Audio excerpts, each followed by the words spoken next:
autour de ces métropoles qui sont donc très largement subventionnées, alors c'est très bien pour les habitants de ces métropoles, mais il y a aussi autour, et parfois à l'intérieur, comme c'est le cas à Marseille, il y a aussi tout ce qui est dans l'aménagement du territoire, vous avez la politique de la ville. Cette fameuse politique de la ville dont il continue à déverser, et à la région, on le voit, et on le voit aussi au conseil municipal à Marseille, parce que j'y assiste, même si je n'en fais pas partie, régulièrement, des millions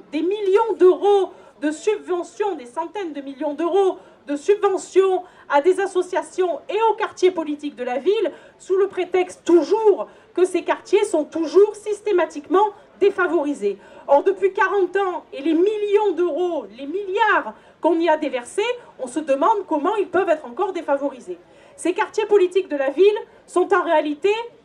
très favorisés. Ces quartiers qui sont parfois à l'intérieur des villes, puisque bon, nous c'est le cas, je suis marseillaise, donc je vous parle de Marseille, qui sont donc des quartiers ciblés, pour vous expliquer, ce sont des quartiers ciblés, et ce sont vers ces quartiers que sont dirigées les subventions publiques. Les subventions, eh bien c'est l'argent que vous payez sur vos impôts. Or ces quartiers ne sont absolument pas défavorisés en réalité, bien au contraire. Ces subventions leur sont déversées et ces gens-là ont tous des emplois, malgré tout, ou ceux qui n'en ont pas, bien s'en trouvent des emplois, on va dire, différents,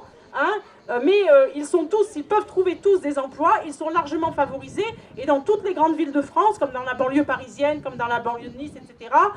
il y a donc ces bassins, ces banlieues de l'immigration, ces quartiers politiques de la ville, qui suivent tous, absolument tous, la carte de l'immigration. Voilà. Donc,